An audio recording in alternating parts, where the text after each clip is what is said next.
Hi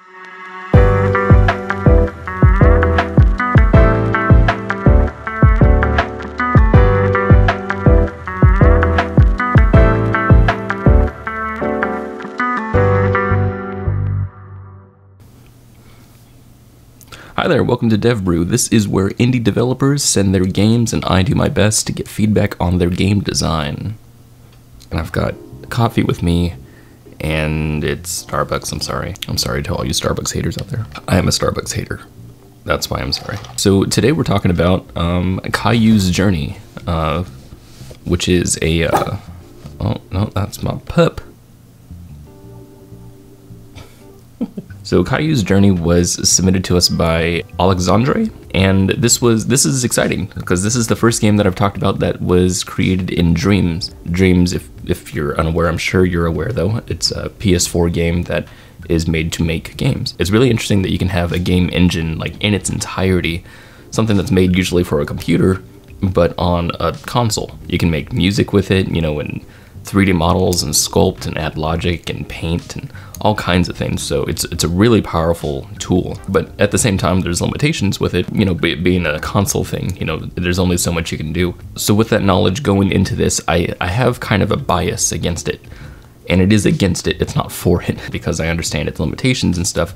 I want to be able to forgive the game if it's doing something really hard to do in the game engine. It's a trade-off, and I understand that, but if the game doesn't work in this engine, make it for a different engine. So Caillou's Journey was made in Dreams. I want to say it's like a mix between Breath of the Wild and Fallout, almost like a Fallout 3 or something like that. The reason why is because the battle system in here I think is kind of similar to Fallout, and at the same time it has like the exploration of something like Breath of the Wild. So yeah, so let's take a look at this. So this is the intro of the game, or it has this kind of a, I don't know, intro. I thought it was, I really like actually all the 3D design in here. Like I said before, like this is a thing that I'm intimate with, so I understand the tools that are available, and I'm just like, wow, that's really good for, you know, for this kind of a toolkit. I thought it was really cool. The things that people can make in this engine is pretty amazing. The camera work I think could use some work, but is what it is. And then we kind of have this surrealistic notion. So the reason why I want to look over this intro is because I think it has something to do with the gameplay later on. So you see this person being captured as they go underwater, and then they're held in this kind of a intimate kind of way, and the camera goes around and it says Caillou's Journey.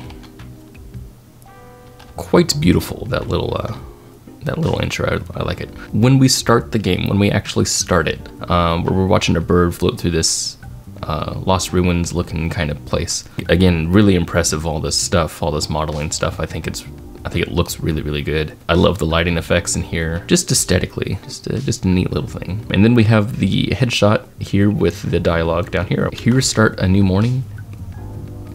Here start a new morning. Okay. And like every morning, I am hungry. The smell of fish woke me up. Like raw fish? Sounds like some bird grabbed one. Hope he left some for me. The dialogue in here is kind of silly. Okay, so this is the first instructions here. Let's catch 2 fish and 3 sticks to prepare something to eat. And she's just saying that to herself, I guess. So we have this thing right here, menu, that's a low opacity that's right in the center of the screen, and it's like, I'm not so sure I like that, because it feels like it's something that I have to do right now, like press menu. I'm like, okay. And then we have right stick to turn camera, left stick to move. I really like that. I think this is great. That's really good. And when we move the camera, I don't know if that was intentional, but as soon as we move the camera, we see a little butterfly with a little question mark over it, which is great. You go over to it and you press circle and it says, show me some sticks. Sticks start highlighting over there. Little critique. This was my gameplay, obviously, and people might do some other things. This is how I've seen the environment, is through this little flyover from the bird. But these are overview, right? It's just showing us an overview of everything and just kind of awe, and it's really cool. But that's really all we get. So when we begin here and we get to the butterfly and it says, show me some sticks, it shows you, but the camera is so narrow. Like, it doesn't zoom out at all. It doesn't show you any of the environment. It just zooms over to the sticks specifically and says, well, there's the sticks. And I'm like, well, wait a second, but where are those? I mean, I know they're attached to a tree, but unless that's what it was meant to do, but the camera moving like that makes me assume that I'm supposed to follow it and like understand where it's going. I don't know, like something like this I think is better, where it shows me where the fish is by this waterfall, but the camera is like zoomed out quite a ways. So I would like that, I think, in the very beginning also, where the camera goes over to the tree, but it like zooms out, so it lets you know, well, the sticks are on the tree. One of the first forgiving things that pops in my head, I'm just like, oh, that's just a Dreams thing, is that right there. If you can see, this is a it's like a trail of sorts. And the way this game uses these trails is that those trails will pop up when you're close to a flower. And since this is the first time that we're seeing it, it looks kind of like a glitch. So right there, it just pops up and then stops. And then you have one right in front of you right here. And then it says, get close to the flower in front of you. I actually like that dialogue. I think that's really good right there. Not dialogue, but words on the screen. I like it. Upon getting close to the flower, you can see that the trail disappears a little bit.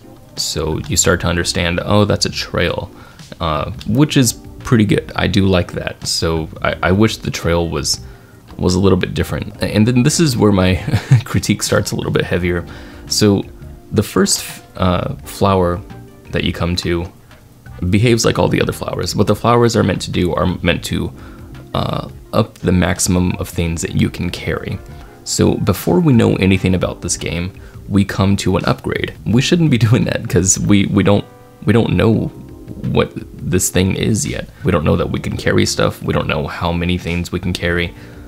So to get an upgrade immediately seems kind of weird. So when it says, you know, get close to the flower in front of you and now your maximum fish +1, I'm like, what are you talking about?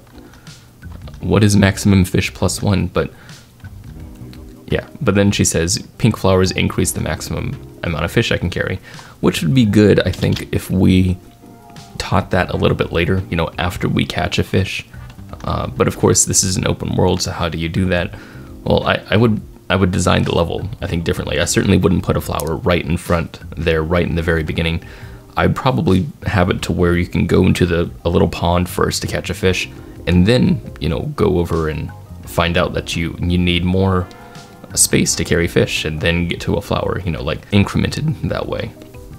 And we're gonna get more into level design as we keep going through here. And then another prompt comes up here, which is great. The jump and then 2 times jump. The weird thing about that is that it has an X and then it has XX, but it's all in one like line. I think that's kind of funny. I think it should have, you know, 2 lines. So like it would be like X and then XX here, you know, jump and then double.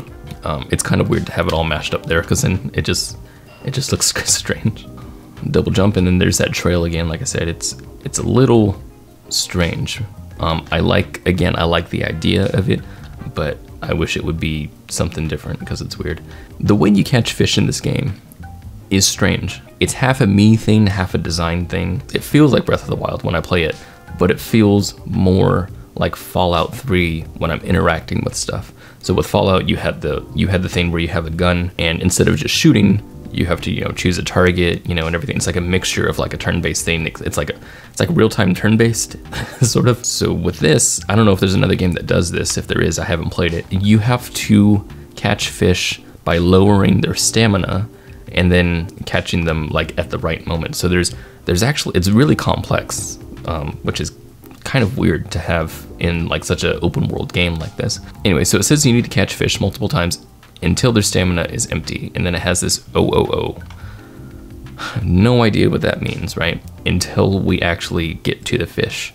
So I think what would work here, what would be better, rather than trying to explain everything up front, either 1, walk them through it, or 2, watch somebody else do it, like an NPC or something like that, or 3, have the person try to catch a fish, and then in the middle of catching it, have these prompts show up, you know, over a paused game or something like that, to let them know exactly what they're doing at what point. This is the thing that's in a lot of indie games where someone's like, well, this person needs to know what they need to do, so I'm just gonna throw at them, put all the instructions on the screen, and then just let them figure it out, right? But it's like, it doesn't work super well that way. In fact, this way didn't work so well for me, so much that I didn't really understand how to catch a fish until I had caught them like 4 times. It wasn't until like the 4th catch that I was like, oh, okay, now I get it. It was just through experimentation, but not everyone's going to want to experiment with your game. If you want to drive engagement, right? If you really want to have people just stick with your game and not give up on it, because that's what turns a lot of players off, is when they don't understand something and they just want to give up. Well, one of the things that a lot of indie developers want to know is, what is the hook of their game? Like, when someone plays my game, what is it that keeps them wanting to play so that I can continue that notion? That's called the hook. I think the way you have to look at your game is you can't always rely on just the hook. You can't just be like, okay, this is exactly what people want, and I gotta keep doing that over and over and over. You have to understand why people wouldn't want to play your game too, right? What's drawing them away from your game, and then alleviate that. If the player doesn't understand why they made a mistake, then the mistakes are just gonna keep being made, and they'll eventually just want to give up, right? So that's essentially what a lot of games are, right? You're challenging the player, but if you challenge a player with something that they don't know of, then it's not gonna work. Like, if I challenge someone to a game of shogi, right, and I'm just like, hey, play this game with me, and they're like, how do you play? I'm just like, just play, right? That's not gonna work. No one's gonna want to play that way. It would start to feel, really unfair when the person doesn't understand stuff, and it's gonna push them away. I'm feeling like design is a way to welcome somebody in, sit them down, say, hey, enjoy my game. This is gonna be really good. Unless you're not going for that feeling, right? Unless you want your game to be harsh and punishing, like Demon Souls, right? Like, that game is a game almost designed to double down on punishment. However, that does it a little bit differently, and maybe I'll talk about that some other time. So when we catch this fish, which I really like this little environment, I think it looks really, really nice. Again, the lighting, the aesthetic in here, I love so much. I like that the fish is red in blue water. I think it makes it stand out. That's really nice. So when you approach the fish, this little thing comes up. We got this little prompt that says circle button. So you press that, and it flops away comically. But if you see this little thing right here, now says "oh," and I had no idea what that meant, but then I guess that's why this whole prompt is staying up here. It says "oh" is empty, but again, this is a makeshift gauge, right? I think in like a different engine, or maybe in this engine, maybe this person just couldn't think of it, but what I think would be a better use of this whole thing is, instead of characters, instead of "oh," a bar would be better, or something like that, or maybe a segmented bar, right? Something like this. And then when you capture one of the things, then then it goes away, and then you capture that, and then it goes away, something like that.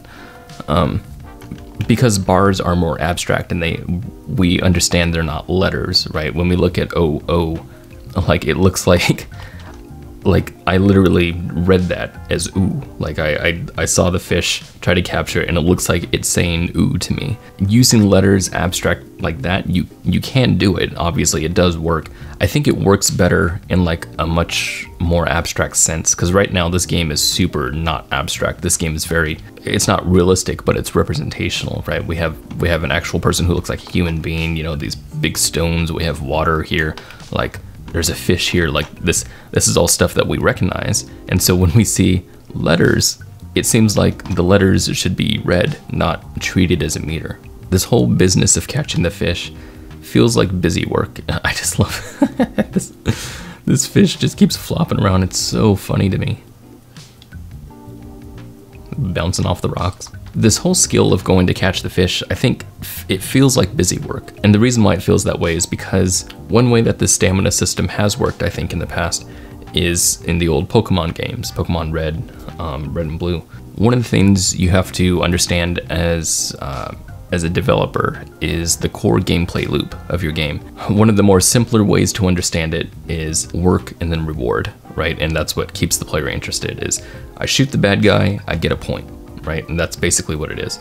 But you can have more complex systems, and one of those systems is do some work, do another connecting step and then reward. So one of the things I felt like worked with Pokemon, for example, Pokemon is a game that catches things with stamina meters. The reason why you have that kind of stamina-based thing is because it's just a static turn-based environment. You're not doing any work other than sitting there looking at the Pokemon. So you got to do something, right? So it would be weird to just throw the Pokeball and you just catch the Pokemon, because there'd be no work involved. So the work in the Pokemon games is to weaken the Pokemon, right? Weaken it, and then use strategy to try to catch it when it's weak enough. When you're playing this game, you know, in Caillou's journey, it feels like approaching the fish is already the work. Like, I should be rewarded for approaching the fish and pressing the button, but instead it leads to more work. Okay, approach the fish, you know, make sure I get close enough to it, make sure it doesn't get away, and then lower its stamina, and then approach the fish. That's what makes it feel like busy work to me, is because I'm doing two sets of work for reward. You can keep the system, right? You can do anything you want to do, but I would ask why you're doing it. And to me, it's not readily apparent what's happening here, because it feels like more work that's happening. The reason why I think it doesn't work with the whole stamina meter, this is the way I catch sticks, right? I go over to the stick and I just walk over to the stick and collect it. And that's it. And it's because I did the work already, the work of getting up the tree and slowly going over to the branch and then getting the stick. Like, that's all I had to do. Another thing, because this whole thing is stamina based, there's this bonus catch thing that happens. Again, this thing is not very well explained. So what's happening here is that we have a box that pops up and then a line that comes in, and then we have to press a button by the time the line lines up with the box. And then when you do that, then you clear out more stamina and you've caught the fish, like in one try as opposed to 3 tries. So it's like a secondary system for the system that already has 2 systems. So I feel like it's way too complex of a system, but again, maybe that's what you want. Again, I would ask why. But one of the weird things that happened here, the reason why this prompt was so weird is because this is the first time I'm learning this, right? And if you watch what happens, I caught the fish and then it says too late. I had no idea what happened there, but it turns out it was just a late prompt. But this was the first time it happened to me, so I was very confused. I really like that we have the fish attached to our back. Really neat way of showing the stuff that you have with you without having like some sort of thing pop up. And then we have this thing that says, "Great, I got 1 of 2 fish. Still need 3 sticks to cook." Well, I want to know why you're telling me this right now, because I haven't finished catching the fish yet. Why do I need to know to look for the 6 yet? It feels like we're throwing cold water on the situation. I don't know if I accidentally pressed a button, but right here I have the menu select screen. And so what happens here is we have health, strength, and fire at the bottom here. And then we have current quest, close menu, and select item. And the way they're differentiated is close menu is very small, select item is highlighted, and current quest is just regular at the very top. But this is really neat. I like this, how this is highlighted and it tells me exactly how much I have right here. I think that's really cool. But this stuff is a little weird, like it feels convoluted. I'm also wondering why it's centered. I think I'd rather have it like left justified, you know what I mean? It feels weird to have the cross here. Like I think it's because they all look very similar because they're all very small. I would put something like up, you know, next to it or something like that, instead of like showing the actual cross, because again, they're very tiny. And then of course, when I open the menu, what happens is we get this right here. And so now we have a lot of things fighting for our attention here. And I think this is more about graphic design here, but one of the things that I think is kind of strange is that everything is center justified. And what that means is that everything is coming from the center, right? If you're unaware of what center justified means, you know, like those lines that you see in Word documents where it's like that as opposed to like that. In graphic design principles say that having left justified text is much easier to read than center justified text, which is I think it's just because we, read from left to right, so it makes sense to have everything left justified. But another thing is when you have everything center justified, like everything, you have the main quests, you have the secondary quests, and you have the controls. When everything is there, they're all fighting for attention, right? What you end up doing is you have these really bright yellow stuff, the really bright white stuff, and then the dull white stuff. Like everything is fighting for attention here. You're trying to separate everything by showing us, hey, look at this, and look at this, and look at this. Like it feels like it's too much information. It's not a whole lot of information. So let's look at this screen. This is Breath of the Wild, right? And we have a lot of information in Breath of the Wild, a ton of information, but it's all really, really well organized to the point to where we understand where everything is, and there's no confusion going on. And you'll notice that the only center justified stuff in here is the inventory, but that's it, right? Everything else in here has its own little like section. And so this is the graphic design principle of proximity. So the proximity principle says that everything that is together, that is close together, means that it is part of the same family, or is part of the same thing, or it somehow means the same thing. So for example, here we have our temperature gauge and our stamina gauge. Now, if you pause the screen and you showed this to someone who's never seen this game before, they would see these things and think that they both meant something similar, right?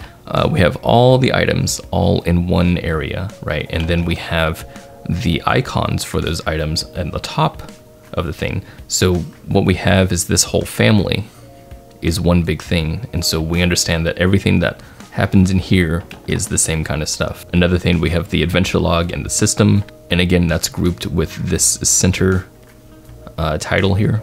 And then we have way far off on the corners our rupees and our health, which is great because they don't, they're not connected to anything else. And then we have all the menu items that are separated by this darker, what do you call it? This darker bottom thing here.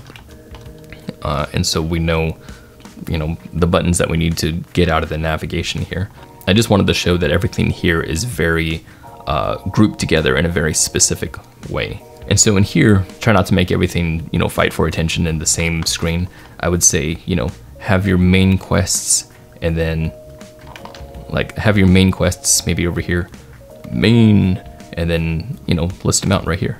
That's your main quest, and that's your main quest. And maybe you can select one, and maybe that'll make it bigger, over here or something like that. And then your controls, your controls could be over here, and it says like show controls and close menu. And maybe you could have your little crosses right there or something like that. But that way you can have things that are grouped and people can just understand what they are when they look at it. I would study a little bit more graphic design and try to implement that kind of stuff into the menu. I really like this level design right here. I thought this is really good, but it's basically drawing my eye. This is using leading lines to here. Because of the corridor-like structure of this whole thing, I can see this chain, and it makes me want to go to that chain. So that's really good use of level design, of leading lines.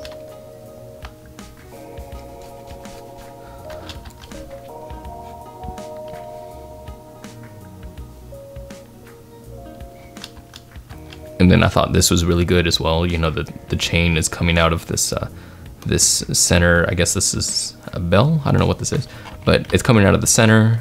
And again, because this is all a big circle, it makes me want to go to the center. So that was really nice. So I climb up the chain here. This might be just a bug, but you can tell right here I'm moving kind of strangely because, and I press jump right there when it says press jump, and I can't get off the chain. So yeah, that must be a bug. This is where I think leading lines actually come to a fault. So when I get off the chain and I go down the stairs here, I almost run right off the bridge. You can tell right there, I just almost ran right off. And that would be pretty annoying to a player, because if they ran off of that, then they'd have to go all the way back to the chain, climb all the way back up, and it's slow. The chain climbing is pretty slow. The reason why that happened is because, I'm sprinting, but another thing is because there's nothing here to tell me that the bridge has ended. You can tell that there's nothing there, obviously, but my eyes are guided, again, using leading lines toward this part, and it's not very obvious that there's a hole right here, I would put something like I don't know, like little bricks or something right here, like some sort of broken texture or something, just to show me that there is indeed an end of a bridge right here. This is actually the better place to have this kind of stick thing. So when I come over here to the butterfly and it says, show me some sticks, you can see right here that the tree is already in my vision, but this is also because my camera is pointed toward that area. But what's nice about that is that when the camera shows me, like, I'm still in the frame, you can see me right there. And so that's really, really nice, because now I know exactly where those sticks are, which is cool. This is a really good prompt right here. Can't carry more sticks, but it's a little funny because we have this get close to the flower in front of you. I think the trigger kind of broke here. I think that was a bug. But I really like this, can't carry more sticks. I think that's really good, because it tells me, you know, it's very obvious. I'm not sure if this is taught later in the game or if you have like plans for this or whatever, but I pressed a button here, I think it was L1, and I'm now looking at the world through this bird, and I don't know if the bird is like trying to show me something or what, because I'm not controlling the bird, I'm just looking at the world through his view. And I think it's a really interesting mechanic, but I'm not sure what it's doing. Like, it's not showing me anything very specific, so it felt kind of random to me. And I also couldn't do that all the time. Later on, it would say things like there's no bird nearby, so I couldn't do it. So I'm trying to figure out what that's for. When I get to the water here, the first thing that happens as soon as I touch the water is that right there. I sink like a little stone. What comes next makes more sense. It says, wish I could swim like those fish, ... It's as if Caillou is trying to say, maybe later on I'll be able to swim, or find something that can help me swim. Like, why is she saying these things right now? Like, to me, when I saw I sink like a little stone, it made me think, oh no, she can't swim, I better get out of the water. Because with the context that I'm having as I go into this game, it feels like a 3D platformer, and in most 3D platformers, when you fall into water, that is a bad thing. So I went to the water here, and she says I sink like a stone. It's in my head like, I gotta get out of the water. That is problematic later on, because you actually need to walk underwater later on. So I think it's a little weird that she says that, and I don't understand why she says that. And again, she says, wish I could swim like those fish.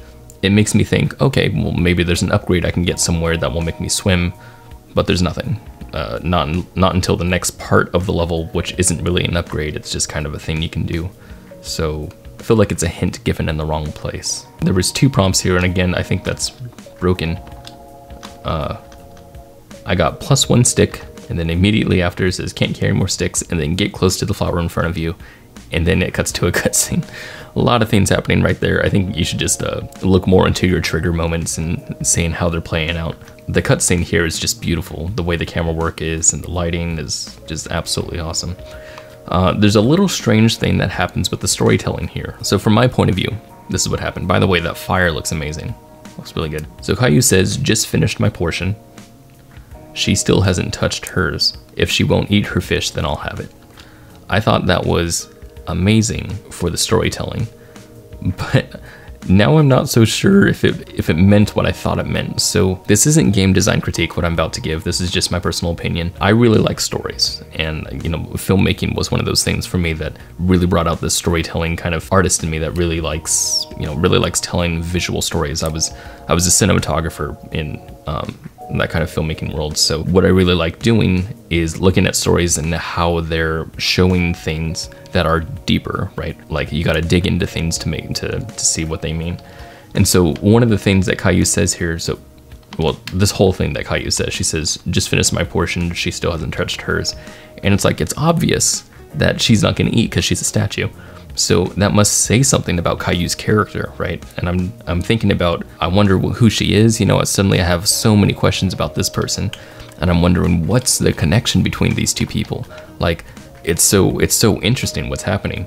But then you see the statue later on, like come alive and start walking away, and Caillou reacts unsurprised, like, huh, I wonder where she's going. And it made me feel like that was diluted a little bit, like this message was diluted. Again, this is just my opinion. This is not design. This is just my personal thing, what I felt. I felt like something was lost in that translation. Anyway, that's all I have to say about that. The first quest was told to us through dialogue. So you have the expectations now. Maybe the quest will be told to me through dialogue again, but it's not. So I paused the game and then went to current quest to try to see what it was. And it says, discover the view beyond the small bridge. Interesting, right?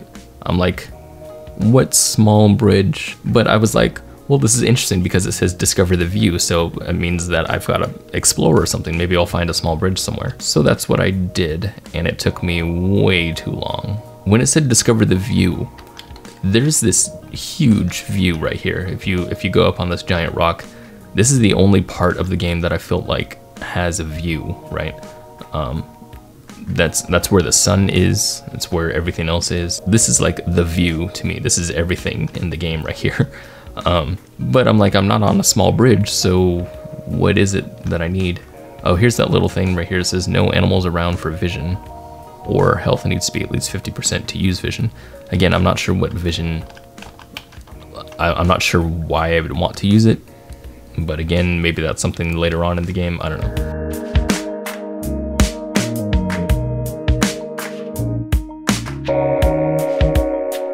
Yeah, so I'm sitting here trying to figure out what the small bridge is, and then I went and I saw that bridge.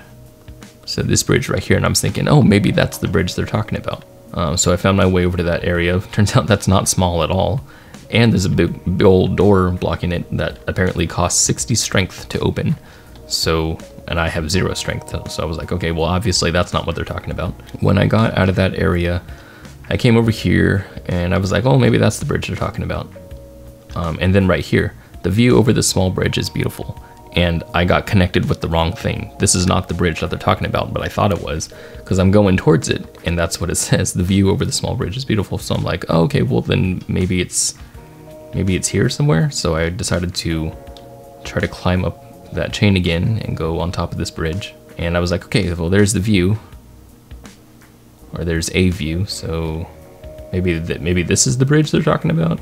Is this a bridge? And I'm trying to get the prompt to come up. I'm trying to find something that tells me that I'm in the right area. I'm really confused at this moment, and I'm trying to figure out what exactly is a small bridge. So I come to here and it says the view over the small bridge is beautiful again. And I'm like annoyed at this point, going, I don't understand what you're talking about. What's weird about it is I'm looking straight at where I need to go, and yet I didn't know it. And that's something that, you know, shouldn't happen. I shouldn't be able to look at my quest and not know that I'm looking at it. So right here, I kind of dig what's going on here, because we have, again, some leading lines, and I think this is just happenstance because we're coming out of a tunnel, but it could have been also purposely designed that way, which I thought was really neat. But what I'm seeing here is a cave, not a bridge. And in my mind, a bridge is something that goes over, connects two landmasses together, especially when you're talking about a view. It says the view over the small bridge is beautiful. When I'm thinking some view is beautiful, my mind goes to the idea of there's a bridge between two landmasses and the view over that is great, like a vista, right? Like I'm looking at a horizon. I'm looking at the sun or something in the distance, something big. So I imagine even if it's a small bridge, that it's something that exists on the outside, not something deep in a cave system. So that's something that's not connected in my mind at the moment. Now, it could still work. This can still definitely work if the level was designed a little differently. And the reason why is because, you know, I'm looking right at where I need to be looking at. That is my destination. Again, I had no idea at this moment. I spent like 10 minutes after this moment looking for it. All you would need to do though is just make this either bigger, somehow make the doorway more present, somehow make the bridge more present, like, or just lower this whole landmass, you know, because right now it's like a ramp.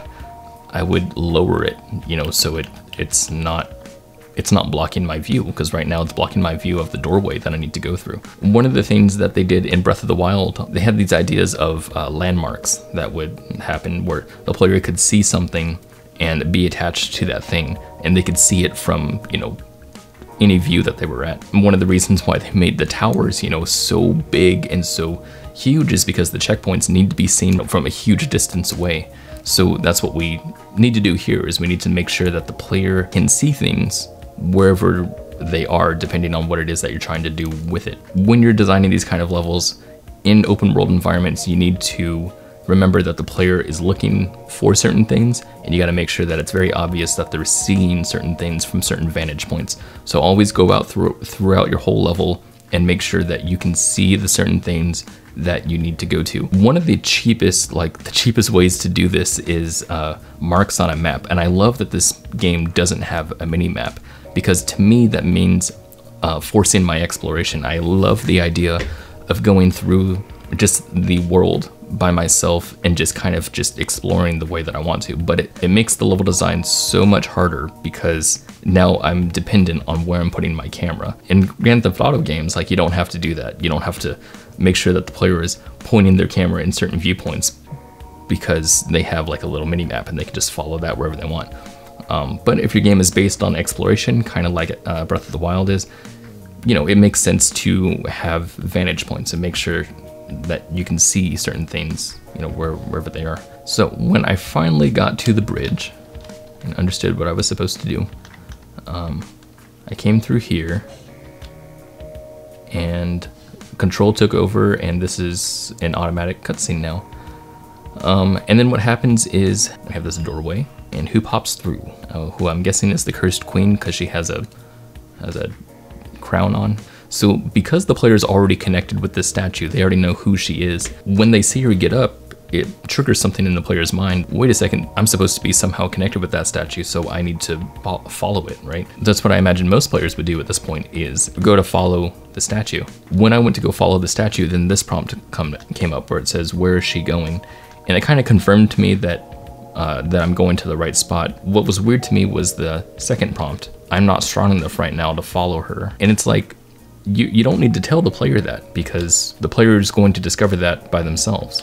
They get to the door to try to follow, and they can see right here, cost 60 strength, 0 strength, right? They can see that by themselves. That's the whole idea of interaction. You have a perfect formula right here to teach the player something. You don't need to tell them prematurely that they can't go past the door. So I would just take that second part out. But then what happens after that, I think, is pretty cool, where you have this butterfly here, and it says show me another way. So I think that's pretty nice, and it says cave system over here. When you get to the cave system, you find out that there's a door that you have to use fire to get to. There's this whole, again, all the center justified stuff. Everything in here is center justified. I'm not sure if that's like a thing that you had to work against or whatever. And so you make a torch and burn the door, which is pretty cool. And then there's some great level design as soon as we get through the door right here. So as soon as she enters, Caillou, or just before she enters even, this is just really, really good. You have these stone steps that are coming up here, and you can see them quite easily because they're all highlighted here on the top. They're lit very, very well. And they lead toward this circle, and the circle is made of silhouetted statues. Like, the lighting here is so perfect to get the player's view right over there. I love that so much. I think that's really, really good. Okay, so when you go up there, then this pops up. Offer wood or offer fish. And I like that these two things are separated because you wouldn't want the player to, you know, accidentally press a button. So this is a fantastic separation here, where you have a big red rectangle with a big blue rectangle. Like, that's great. And I like that they correspond, you know, to the color of the button, so that's really nice. Anyway, so to get to the next part, you go over to the butterfly and says, where do I go next? And it goes whoosh all the way over to this door. As we get to the level here, we see this big bridge right here, this big incomplete bridge, which makes me think, okay, I have to find a way to get this bridge down in order to get across. Even though it just showed me where to go next, it's in my mind that I gotta get the bridge down because there's an incomplete puzzle in front of me and I want to be able to fix it. So I approach the bridge, and then this thing happens where she says, luminescent animals give me a bonus when I get close enough. It depends of their color.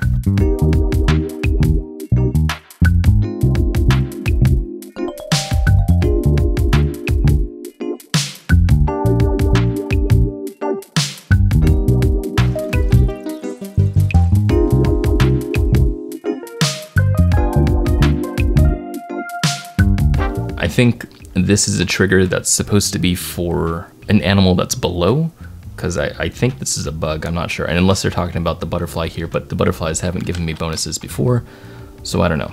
What I imagined I needed to do was lower the bridge, but maybe I needed to lower the bridge after I opened the door outside or something like that. I was like, I'm certainly not gonna jump off this, like that's way too deep to do something. Like I feel like that's gonna hurt me, right? I've never jumped off something that high before. To me, it really feels like it's teaching the player. To me, it feels like it's telling the player, hey, you gotta complete this puzzle.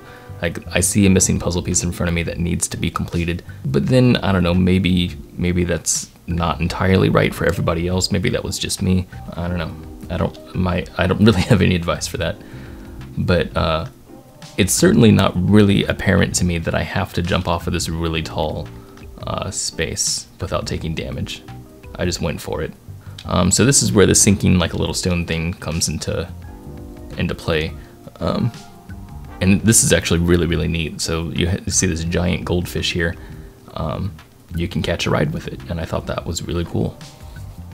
But I thought it was really cool because now that you ride with the fish, you can move the fish, and I just love that. Being able to navigate a space that you're not usually able to navigate feels really good to the player. It feels like they're powerful. So I like that idea a lot. And then we come to this place, which has this giant staircase going upwards. And then I love the way this looks when you come up here. It reminds me of Zelda. Like this just looks really, really good. And then things start falling apart to me. So like this stuff really made me quite confused. So it seems like I'm putting it together, I think, that each of these chapters, like what I had played prior to this, like the first section I think was chapter 1, I think that water section is chapter 2, and this section is chapter 3. It seems like each of these chapters are demos for a bigger game. That's what it feels like, because it seems like there's newer mechanics that are introduced each time. And I don't know if that's what the plan is here, but it certainly feels that way. And so what ends up happening here is we have all these mechanics that are introduced, and it seems like a lot. So what we have here is when I approach this fireplace and press circle, I get this new reticle here. This little thing with a little crosshair in it. And then this little thing that comes up with a little triangle in it. And then this kind of mock-up of Caillou. And then this little triangle pops up also with these little highlights here. Lots of little symbolic things here that I have no idea what they are. And then there's an R1 even floating above the reticle. So it took me quite a long time with a lot of experimentation to figure out any of this. And it says, I don't know whose sword that was, that I guess I took. This is pretty good design right here. It says, my clothes are wet, I need to reignite this campfire. So it's teaching you to shoot fire at this moment. So that's where I kind of experimented here. Oof, yeah, I'm not sure what any of that means. Okay, but I do know that the triangle is there, so I decided to press triangle to try to reignite the fire. Or I pressed, I don't know, maybe R1 or something, because what happened is I shot fire over there. So I shot it in the campfire and reignited it. And so now it looks like, I don't know, my person changed color. Yeah, there's a lot of things that I'm not understanding here. These are very complex styles. So this is what reminded me of Fallout, because Fallout can have some pretty complex things in it. So I think what you're supposed to do here is select like something that you're going to use. And it's weird because at this moment you've never had to do this before. And so this is the first time that you're doing this, and the only thing that we've used the cross for before is opening menus and closing menus and stuff.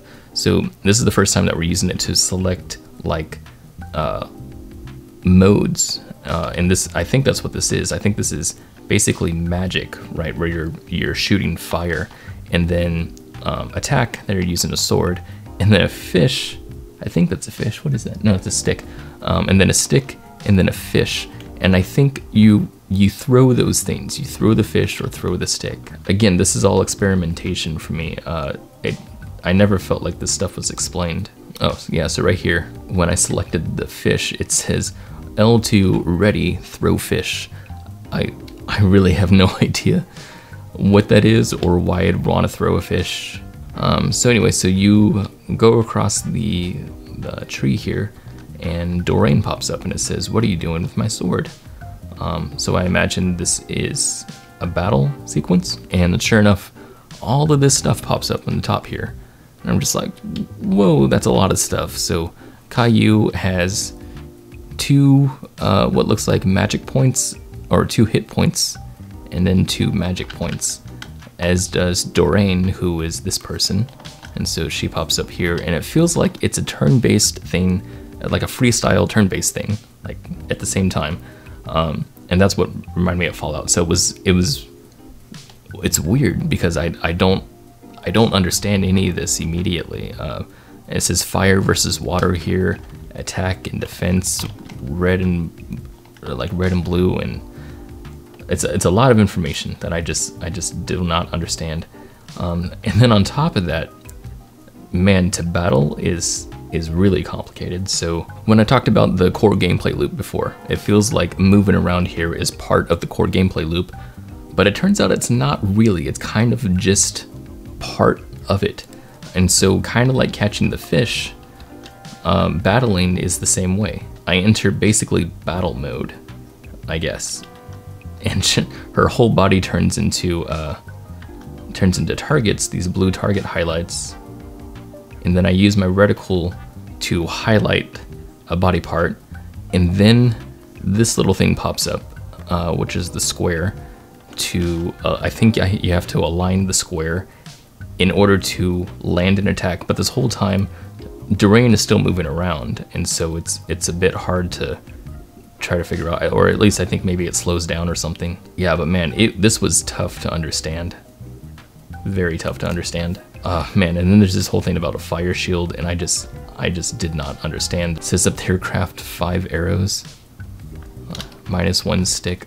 Like, there's a lot of things happening here, and I don't get any of it. And then I lost my clothing there, which I guess because I got hit. I don't know if you lose clothing when you get hit. Anyway, this was very hard for me to understand. This is where I was talking about with dreams being, I'm not so sure if this is the right thing for you. This is very, very impressive for dreams. But that's the thing, is I feel like anyway, it's impressive for dreams. There's a lot of things that need to be done in order to make the design more cohesive and more understandable. And then she does this interesting move right here. She puts water there and then uses it as a jump. So I try to do the same thing. I don't know, so I'm just thinking, okay, maybe she got away. I tried to figure out the system a little bit more, went to the campfire, and then it says sleep or not tired yet. So I guess I chose to sleep to see what that would do. And then it seems like we enter a dream sequence, which I thought was actually really, really cool, but I didn't understand it whatsoever. This is what I assume is a dream sequence. You can see that your hands are moving, so you have hands here, and you're swimming throughout this water. And as you swim, you see 2 other people that are swimming right up here. And I'm guessing what they're supposed to do is build up some sort of mystery with what's going on here. But it was very hard for me to even just control myself in this whole area, because I was trying to look and swim at the same time, and it didn't seem like it was working so well. I didn't know who I was until I tried to pause the game at one point, and it says Doreen right there. So I'm guessing that's who I am. I'm Doreen. whenever you have dream sequences like these in other games, there's usually some sort of implied position that you need to go to, some sort of, I don't know, glowy object or door or something like that that you go towards, and you know that that's the ending, so you're going to, you know, stick around in this dream for as long as you want until you get to that ending, or you see an action play out and the action plays out in its entirety. But right here, there's no obvious action playing out other than there's two people swimming that you can see, and there's no real goal that looks like you're trying to get to, and you can't really move around that well. So the whole thing kind of seemed a little aimless to me. Other than that, I really like what it was. Like, I just like the idea of having kind of like this dream sequence thing where you're playing as someone else. It's really cool. And then when you wake up, really cool, now the whole level is in water, and I was like, wow, hey, that's a great little thing that happened. I just really like that. But once you get up to the door, then you enter it, and you get to a little nod of an ending that just says, hey, thanks for playing this game. Chapter 4 is going to come out. Overall, this game has a lot of complexity to it. It's separated by what seems to be these chapters. So I would want to ask developer Alex Sixber, what is it that you're trying to do with the game? Are you trying to make a bigger game out of it, or is it just these chapters that are each going in like this? Are you going to make these chapters any bigger? Are you going to try to make these into in a different engine, or like what's your plan here? Or is this just a side project and you just thought it'd be fun?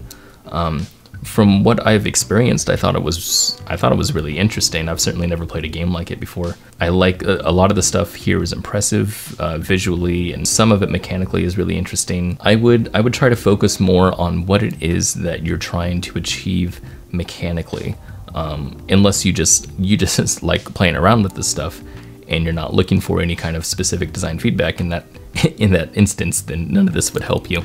I think it could benefit from some work in the level design. I think it would benefit from trying to figure out who it is that you're communicating to and certain things you're trying to communicate at certain times. I think you have a really interesting game here. I mean, if I understood everything that I was doing here, this would certainly be a very interesting game. The only thing that's pulling me away from it is understanding some of the mechanics, and that's really it. Like, I really like, other than that, the mysteriousness. I like the story that's happening. Yeah, so that's all I got for today, and I don't have my coffee. I drank all my coffee. I'm bummed out. Anyway, if you have a game that you'd like to see dissected like this, you can go to gamesover.coffee and submit a game. I won't take every single submission, but I will look at all of them, and we'll email you back if you get an episode. So thank you for watching. Bye. Okay, so anyway, so I come over here, and I just chose to explore at this moment, and I dove deep into these caves here. I was just like, oh, these look pretty cool, so I'm gonna go this way. Now,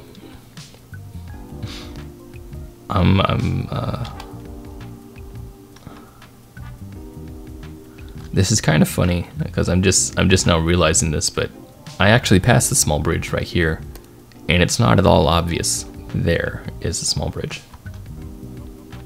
Did you spot it?